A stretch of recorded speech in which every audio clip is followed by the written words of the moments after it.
To choose from. Hallie, I have never been to Flower Day. I'm very much hoping to go tomorrow.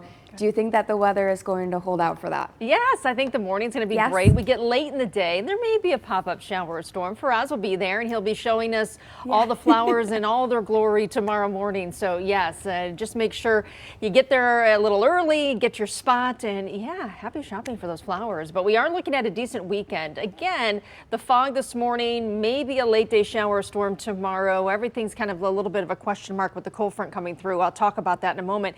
But regardless, it's going to feel every bit like summer this weekend. We have the air quality alert today and highest in the mid-afternoon to early evening. So we always say limit your activity outdoors, especially if you suffer from asthma, but also if you can limit those activities that are conducive for ozone formation, like refueling your vehicle, mowing the lawn, things like that. 61 degrees and foggy out there and overcast and east wind at 3 miles per hour.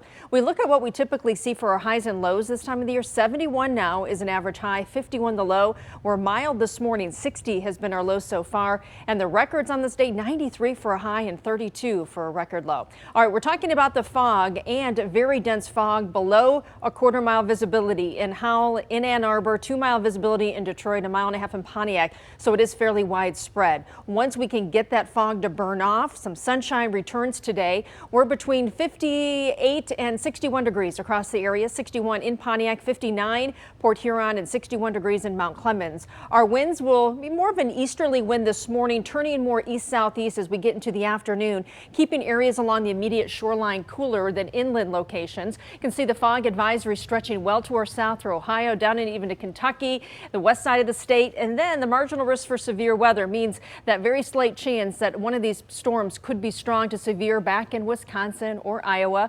A lot of warmth building back to our west, so this is what we're facing here in the coming days. Some warmer weather on the way. High near 90 expected in Kansas City, 86 degrees in St. Louis, mid-80s in Chicago. We're going to come close to that tomorrow and then going into Monday as well. Here's our hour-by-hour forecast. Again, starting with some fog, ending with some sunshine, mostly clear as we head into tonight.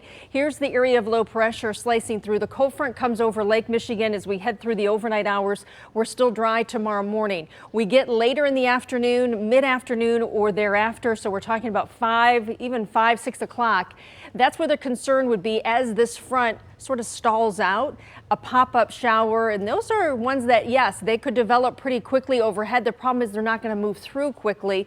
They'll move at about 15 to 20 miles per hour, bring down some heavy rain because of all the moisture in the atmosphere, but also the possibility of some hail as well. Even going into Monday, if that doesn't go anywhere, again, we get the instability, the peak heating of the day in the afternoon.